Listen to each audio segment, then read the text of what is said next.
Hello, my name is Paul Stockdale from abcPE, the place where we try and make VCE-PE as easy as ABC. Today I want to discuss direct instruction and constraints-based approaches to coaching Unit 3 area of Study 1. Direct instruction approach is your traditional approach. Have a read and then I'd like to show you a video of an example. So the direct instruction approach involves the coaches designing a series of drills, skill drills, in this case handballing skill drills using the Crazy Catch net. So Brent Harvey is practicing his handball. Now the coach will open the skill drills up as the player or the players progress their skills. So it's a very fast way to develop skills in the early stages, but as you can see, the skills aren't necessarily performed in a game sense environment. They're very isolated and can become boring and repetitive. So that is direct instruction coaching, where the coach determines the drills and the players do the drills. There are some definite advantages and disadvantages to the direct instruction approach, not least of which an advantage is that we actually develop skills quite quickly. It's easily controlled, easy for the coach to get around and give feedback, but disadvantage is that often those skills break down in game situations. There are others there that I'll give you an opportunity to read. The constraints-based approach to coaching is different. It's more modern and it basically uses situational learning, putting people in game situations and making them problem solve their way out of it. Here's an example of what I'm talking about. So the constraints-based approach utilises a modified game to teach the skills in an environment where not only do they need to perform the skills, but they also need to make decisions about when and where they perform the skills. So this game is a modified game with less players and a smaller field and much smaller goals. There's no kicking, so the rules have been changed, and the players are handballing around until they can get close enough to score goals. It's much more fun, more motivating. It requires more game-like practice, and therefore the skills transfer easily. So hopefully that's familiar to you, although I wouldn't be surprised if it's less familiar than the direct instruction approach. So basically there are three constraints that coaches will manipulate: individual, task, and environmental. Let's have a look at, firstly, individual constraints.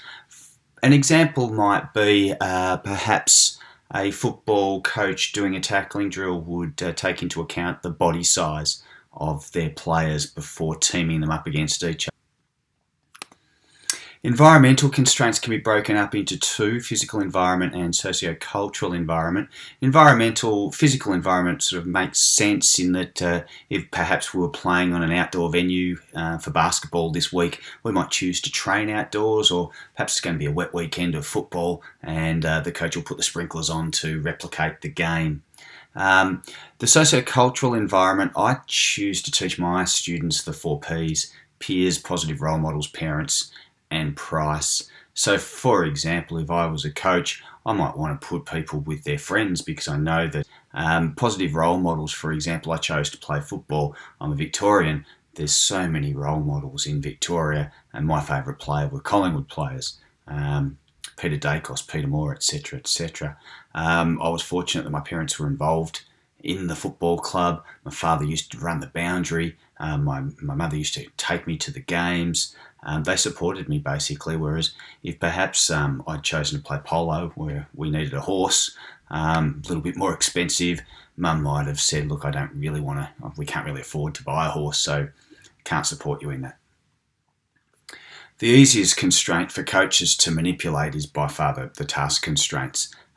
So in the example that you saw, the handball game, changing rules so that you're not allowed to kick, fewer players on a much smaller field with much smaller goals. All of these are constraints that the coach has manipulated to gain an outcome, which was to improve handballing in game situations without playing a game of football. There are some obvious advantages to the constraints-based approach, not least of which is it's fun, which motivates people to want to train more. And if you train more, obviously, you develop your skills faster.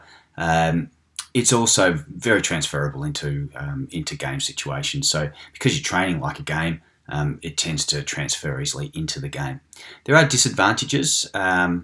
So your initial skill development does take longer. There's no doubt about that when you compare it to direct instruction. You can see I've got whereas there. And the reason is that if you get an advantages, disadvantages question, it's always worth writing whereas, because we're comparing constraints-based approach to direct instruction.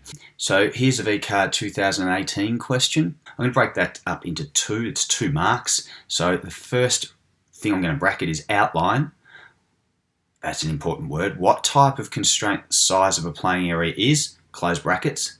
Then I'm going to bracket, explain how reducing the size of the playing area will influence opportunities to improve skills, close bracket. That's where the 2 marks are. So let's outline what type of constraint the size of the playing area is. The size of the playing area is a task constraint. If I just said task constraint, that's identify, you won't get the mark. The second part, explain how reducing the size of the playing area influences opportunities to improve skills. Well, if we reduce the size, it gives players more opportunity to touch the ball. If they're touching the ball more often, i.e. they're trapping, kicking, heading the ball more often, that will improve their skill development, or it will make skill development faster. Let's have a look at the answers.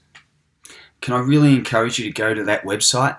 There's an exemplar that you can have a look at.